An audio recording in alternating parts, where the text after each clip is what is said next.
예수님께 나오는 이들은 크게 두 부류입니다. 불쌍히 여김을 받기 위해서 예수님께 대한 분명한 믿음으로 나아가는 그런 사람들이 있는가 하면 자신들의 그런 종교적 권위를 침해당하는 것으로 생각해서 그것을 제지하기 위해서 교묘하게 나오는 이들이 있었죠.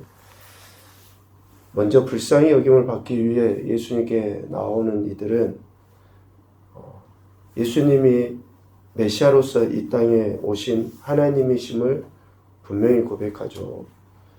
가난한 여자의 그 고백처럼 주 다윗의 자손이여 라고 예수님이 메시아로서 이 땅에 오셨다라는 것을 분명하게 믿고 고백을 합니다. 그뿐만이 아니죠. 이런 실질적인 오병이어나 칠병이어의 기적, 또 각색 병든 자들이 고침받은 것은 어떻습니까? 예수님께 자신이 가진 모든 것을 내어드리는 거예요. 문제도 내어드리고 소유도 내어드리고, 불쌍히 여김 받기 위해서 예수님이 이 땅에 오신 메시아로서 우리의 모든 것의 주인 되신다 라는 그 고백을 담고 예수님께 나아가기 때문에 불쌍히 여김을 받습니다. 모든 문제, 질병, 가난, 이런 모든 것들을 예수님께 드리는 거예요. 소유도 마찬가지입니다. 한 아이가 먹을 만큼의 적은 그 양의 도시락이지만 그것을 예수님께 드리는 것, 그러할 때에 불쌍히 여김을 받은 거죠. 그래서 오늘 우리가 도전을 받고 또 실질적으로 우리 삶에서 그렇게 살아내야 되는 것이 바로 이겁니다. 예수님이 나의 주인이시고 나의 믿음의 주가 되신다라는 그런 분명한 신앙의 고백, 그리고 지금 내가 처해져 있는 그 모든 상황의 주권자이시며 나의 문제를 해결하실 수 있는 유일한 분이심을 믿고 이런 모든 것을 드리는 거예요. 그런데 예수님께 나오는 또 다른 한 부류의 사람들에 대한 이야기를 오늘 본문에서 하고 있죠. 바리새인과 사두개인들이 예수님께 나와서 예수님을 시험하여 표적을 구하려 합니다. 우리가 아는 것처럼 바리새인과 사두개인들은 똑같이 유대인이고 그러한 사람들이지만 전혀 달라요. 종교적인 그러한 그 신앙의 행태가 다릅니다. 부활이 있네, 부활이 없네, 이렇게 하는 정도로 종교적인 그러한 색채가 너무 다르죠. 그러다 보니까 정치적으로도 다르고 사회 문화적으로도 달라요. 저들에게 있어서는 종교가 모든 것의 시작 아닙니까? 그러니까 종교의 길이 다르니까 정치적인 거나 또 사회적인 이런 문화나 통념이 아예 달라요. 그런데 언제만 같냐? 지금 예수님께 나와서 예수님을 책잡아서 자신들의 종교적인 기득권을 유지하려고 하는 그때만 같은 거예요, 마음이. 참 신기하죠? 지금 우리 정치사도 똑같아요. 맨날 치고받고 싸우다가 어떤 선거가 있고 또 뭔가 좀 자기에게 유리한 쪽으로 하려고 생각이 되어지면 어때요? 딱 같이 합해요. 그리고 나서 뭔가 목적을 이루면 또 쪼개지고. 이게 죄성을 가진 우리 인간의 그러한 속성들이거든요. 바리새인과 서기관들이 꼭 그와 같은 모습이에요. 이러한 악한 세력들은 그릇된 목적을 갖고 예수님께 나아오죠. 그릇된 목적이라 할지라도 그 목적을 이루기 위해서라면 종교적인 이념, 또 어떤 가치, 또 실질적으로 수단과 방법도 가리질 않아 버려요. 정말 이러한 모습들. 근데 이런 모습이 오늘날 교회 내에서는 없는가? 정말 우리가 진중하게 살펴봐야죠. 교회 내에서도 세력 다툼이 있어요. 교회 내에서도 악한 것들을 도모하기 위해서 수단과 방법을 가리질 않아요. 거짓이 난무하고 있고, 좀 더 좋지 않게 표현하면 거짓이 지나쳐서 사기를 치는데도 불구하고 그러한 세력들이 서로 힘을 규합을 해요. 참 너무 안타까운 모습이죠. 이러한 세력들이 나와서 하나의 목적이 뭡니까? 예수님을 시험하는 거예요. 시험하는 거. 이 시험하여라는 말은 처음 등장한 게 아니죠. 사탄이 광야에서 예수님을 넘어뜨리기 위해서 했던 행동을 지금 똑같이 하고 있는 거예요. 바리새인과 서기관들이. 그러니까 사탄에 쫄게하고 다를 바가 없는 거예요. 아무리 저들이 종교 지도자고 아무리 하나님을 이야기하고 부활이 있고 없고를 이야기를 해도 예수님을 시험하여 라고 말하는 그 의미 속에는 저들이 얼마나 다분히 육적이고 사탄적인 그러한 생각과 행동을 하고 있는지를 보여주죠. 그래서 예수님을 음해할 목적을 가지고 지금 저들은 예수님께 나온 것이죠. 그러면서 표적 보이기를 청합니다. 이 표적 보이기를 청하는 것이 앞서 이야기했던 정말 불쌍히 여김을 받고자 하는 이들의 청함과 같지 않아요. 저들은 표적 자체를 구해서 온 게 아니라 불쌍히 여겨달라고 예수님께 나온 거예요. 제가 지금 몇 차례 강조해서 같이 이야기를 나눴잖아요. 진짜 우리가 예수님께 믿음으로 나가고 있는가? 아니면 믿음의 산물로 표현되어져 있는 이러한 소위 말하는 기적을 보고 예수님께 나가고 있는가? 기적을 보고 예수님께 나가고 있다 그러면 그 기적이 지금 당장 내 안에 일어나지 않을 때 반드시 우리는 쓴 마음을 갖게 되어 있습니다. 기적을 보고 나가는 게 아니고 예수님 자체를 보고 나가는 거예요. 그러니까 믿음으로 나가는 거예요. 믿음으로. 그 이야기를 하기 위해서 오늘 16장 우리가 읽은 베드로의 신앙 고백을 예수님께서 하게끔 만드시는 거죠. 하게끔 만드시는 거예요. 그들이 표적을 구했던 것은 예수님을 올무에 걸려 넘어지게 하기 위한 그런 목적으로 바리새인과 서기관들이 표적을 요청했었죠. 이러한 목적을 분명히 알고 계셨던 예수님은 지금까지 보이신 기적과 이적을 행하심으로 나타내 보이셨던 하나님 나라를 분별하지 못하는 그 어리석음을 되려 그들에게 책망을 하고 있습니다. 지금까지 보이심으로 말미암아 하나님 나라에 대해서 분명하게 나타내 보여주셨음에도 불구하고 그들이 분별하지 못하는 것. 날씨는 분별하면서 지금 예수님께서 오셔서 행하시는 이러한 시대의 표적은 분별하지 못하는, 그래서 그들을 어떻게 칭하십니까? 악하고 음란한 세대라고 이야기하셔요. 악하고 음란한 세대. 예수님께서는 자신을 시험에 빠뜨려서 넘어지게 하려는 그러한 세력들, 오직 자신들의 종교적 그런 위상만을 확고히 하기 위해서 그런 목적을 갖고 나온 바리새인과 서기관들을 주의하라 라고 제자들에게 명령하십니다. 주의하라. 살펴라는 것이죠. 분별할 수 있어야 된다라는 것입니다. 여러분들이 하나님의 말씀을 듣고 하나님의 말씀이 아니죠. 이 표현도 좀 그렇습니다. 설교의 내용, 말씀 나눔의 내용을 듣고 여러분들이 분별을 하실 수 있어야 돼요. 정말 하나님의 말씀인 것처럼 위장되어져서 하는, 그보다도 더 심각하게 중요한 게 뭡니까? 단위에서 표현되어지는 이런 하나님의 말씀보다도 단 아래서 살아내지고 있는 모습을 여러분들이 분별하실 수 있어야 돼요. 성도 간에도 그렇고, 특별히 성도가 목회자를 볼 때도 그렇고, 목회자가 성도를 볼 때도 마찬가지입니다. 이것을 의심의 눈초리로 바라는 게 아니에요.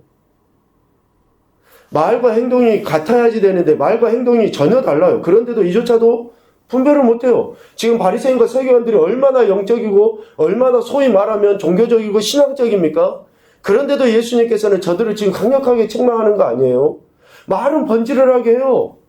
그런데 행동은 예수님께 나와서 예수님을 책잡아서 더 결국에는 죽이려 하는 그러한 행동들을 보이고 있는 거잖아요. 그래서 그들의 누룩을 주의하라 라고 예수님께서 2번이나 연거푸 말씀하신 거 아닙니까? 그래서 설교의 내용을 듣는 것도 그렇고 설교하는 사람이, 말씀을 나누는 사람이 삶의 현장에서 실제적으로 어떻게 살아가고 있는지 분별을 해야 되는 거예요. 우리 개개인이 더더욱더 우리 자신을 살피는 것은 무엇보다도 중요한 것이지만 그런 분별력들이 우리에게 있어야 한다라는 것이죠. 그래서 예수님은 저들에게 내가 요나의 표적밖에 보여줄 표적이 없다. 이미 있었던 요나의 표적이 전부다. 라고 이야기하는 거예요. 그것은 과거에 있었던 하나의 기적을 이야기하시는 게 아니라 자신이 앞으로 하실 그 사역, 마지막 결국의 사역을 드러내 보이시는 거죠. 그래서 예수님께 나아가는 자들은 분명한 믿음을 갖고 나가야 됩니다. 예수님께서는 자신을 따르는 무리들이 자신에 대해 어떤 믿음을 갖고 있는지를 질문을 통해서 확인하시는 거예요. 그 지역이 어디입니까? 13절에 보면 빌립보 가이사라 지방이라고 합니다. 빌립보 가이사라 지방. 헤롯 대왕의 아들 분봉왕 헤롯 빌립이죠. 똑같이 헤롯을 왕이라고 하지 않을까? 헤롯 대왕의 아들 빌립이에요. 빌립. 헤롯 빌립이 다스리고 있었던 가이사라 지방, 빌립보 가이사라 지방, 그 지역이 어떠한 모습이었는가? 빌립의 그 강력한 힘을 숭배한다든지, 또 바알을 섬긴다든지, 또 살림, 그러니까 큰 숲의 신, 또 그리고 그 야수, 맹수와 같은 신인 판을 섬기는 그런 지역이에요. 그러니까 각종 우상이 난무해 있는 지역이 빌립보 가이사라 지방 지역이거든요. 돈도 많아요. 거기에는 많은 사람들이 왔다 갔다 하는 교류의 요충지예요. 그러니까 얼마나 많은 우상들이 판치고 있겠습니까? 전부 다 신이에요. 전부 다 신. 그런데 그 지역에서 예수님께서 질문을 하는 거죠. 이러한 장소인지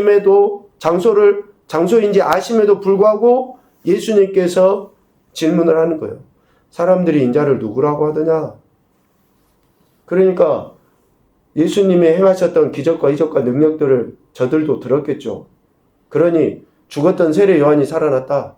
아니면 엘리야다, 예레미야다. 이제 여러 가지 이야기를 해요. 그러니까 예수님이 제자들 가운데 이제 그렇게 직선적으로 또 물으시는 거예요. 너희는 나를 누구라고 하느냐? 라고 물으시죠. 두 부류의 사람들에게 예수님께서 물으십니다. 전혀 예수님에 대한 그 메시아됨을 신뢰하지 못하는 그러한 이들, 그리고 또 지금까지 기적과 이적과 능력 하나님 나라를 보이심으로 말미암아 예수님이 메시아 된다라는 것을 알고 있는 자들에게 물으시죠. 그래서 인자, 곧 예수 그리스도 자신을 어떤 존재로 인식하고 믿고 있는지를 확인하신 거예요. 지금까지 보여진 기적과 이적만을 바라보고 따라온 사람들인지, 지금까지 예수님이 보이셨던 그 기적 자체만 생각하고 따라오는 사람들인지, 아니면 예수님 자신을 인자로 받아들이고 진실로 믿고 따라오는 사람들인지를 예수님이 구분하시려고 지금 이 질문을 하시는 거죠. 이 질문에 대해 베드로의 신앙 고백이 나옵니다. 주는 그리스도시고 살아계신 하나님의 아들입니다. 참 대단히 위대하고 또 우리의 모든 신앙의 고백의 근거가 되는 것은 틀림없습니다. 그런데 예수님은 칭찬을 하셔요. 칭찬을 하시는데 17절 말씀을 찬찬히 봐보십시오. 네가 복이 있다. 그런데 이를 네게 알게 한 이는 혈육이 아니요 하늘에 계신 내 아버지시다 라고 이야기해요. 여기서 혈육이라는 것은 단순히 인간적인 그런 가르침의 문제가 아니에요. 그러니까 혈육이 아니다라고 하는 것은 지금까지 예수님이 보여주셨던 기적과 이적 그 자체에 의해서 네가 고백한 것이 아니라 하나님 아버지께서 네게 특별한 은혜를 주셔서 네가 이런 고백을 한 것이다. 보편적으로 우리가 한 이야기처럼 예수님을 구원자로 믿고 고백한 것이 기적 중에 기적이라는 것을 지금 이렇게 우리에게 지금 표현을 해주는 거예요. 가장 큰 기적이 예수님 나의 구원자입니다라고 고백하는 그것이 가장 큰 기적이다. 하나님이 그것을 우리에게 알게 하셨기 때문에 그렇다라는 것이죠. 베드로의 신앙 고백이 위대하지만 그 베드로의 신앙 고백은 하나님 아버지의 감동으로 된 것이다 라고 예수님은 선포하십니다. 그래서 이후에 세워질 교회 공동체가 그 어떠한 권세, 음부의 권세에도 넘어지지 않게 될 것을 이야기해요. 교회가 철옹성 같아서 잘 지어서가 아니에요. 하나님 아버지가 알게 하신 신앙의 고백을 한 사람들이 모인 공동체이기 때문에 그러는 거예요. 하나님 아버지가 고백하게 한 신앙 고백을 한 무리들이 모여있기 때문에 교회가 견고하게 될 것이다 라고 이야기하시는 것이지, 그래서 우리 각자가 이 신앙 고백을 하고 있는지, 다시 말하면 내가 정말로 예수님을 믿음으로 따라가고 있는지 아니면 혈육, 기적을 보고 이적을 보고 따라가고 있는지를 우리 각자가 점검해야지 교회 공동체 그 어느 것 하나가 누수가 되지 않아요. 흔들리지를 않습니다. 각 지체들이 이 고백을 하고 예수님을 따라가도록 그래서 우리는 공동체 안에서 같이 기도하고 힘쓰고 해야 되는 거예요. 여러분, 우리가 기적을 보고 따라가는 게 아니잖아요. 예수님을 믿고 따라가는 거 아닙니까? 그래서 신앙 고백이 예수님께서 물으신 거고 그 신앙 고백 안에서 온전하게 세워져 나가도록 하는 것이죠. 분명한 신앙 고백을 하는 이들, 또 그리고 그 공동체 가운데 하나님의 불쌍히 여기심이 영원하도록 있을 것을 지금 예수님은 말씀해 주시고 있습니다. 그래서 우리가 예수님에 대한 이 믿음, 그리고 예수님을 믿는 이들의 이 공동체에 대한 신뢰가 있을 때에 그 안에서 불쌍히 여김을 받고 하나님 나라의 은혜를 누리며 영원한 하나님 나라에 입성케 되는 것이죠. 오늘 마태복음 16장 말씀은 실질적으로 전반부와 후반부로 나눌 때에 기준이 되는 그 중간에 거의 말씀이라고 이렇게 할 수 있을 것 같아요. 오늘 이 본문의 이 말씀 이후에 이제 실질적으로 예수님이 십자가 사역을 이렇게 선포하시고 그 사역을 감당해 내시거든요. 우리의 믿음이, 예수님을 믿는 믿음이 제대로 되지 않으면 예수님이 앞으로 행하실 십자가 사역을 다분히 인간적으로 보게 되고 또 어떤 하나의 기적을 바라는 그러한 행태의 사건으로 치부할 수밖에 없기 때문에 오늘 이 신앙의 고백과 우리의 믿음의 점검은 매우 중요하다라는 것입니다. 첫째 교훈입니다. 예수님께 나아가는 목적이 무엇인지 다시금 점검하자. 우리가 예수님께 나아가는 목적이 뭡니까? 기도하는 목적이 뭐예요? 뭐 때문에 우리가 기도합니까? 기적을 구하고 있습니까? 아니요. 진짜 내 믿음이 어떠해야 되는지를 점검하기 위해서 예수님께 나아가는 거예요. 두 번째, 하나님 말씀이 아닌 다른 것을 기준으로 하려는 시도를 버리자. 다른 것은 많습니다. 종교적인 행위일 수도 있어요. 또 어떤 한 사람의 그러한 사상일 수도 있어요. 교회 공동체는 하나님 말씀이 기준이 되어야 되고 성도는 하나님 말씀이 기준이 되어야 됩니다. 세 번째, 분명한 신앙 고백을 통해 영원토록 불쌍히 여김을 받은 자로 살아가자. 마태복음 16장 오늘의 이 말씀을 다시 한번 우리 자신들이 천천히 생각을 해보면서 오늘 한 날도 예수 그리스도를 믿는 이 믿음으로 하나님께 나아가 하나님 나라의 백성됨을 이 마지막 때에 드러내 보이는 저와 여러분의 신앙과 삶이 되시기를 주님의 이름으로 축복합니다.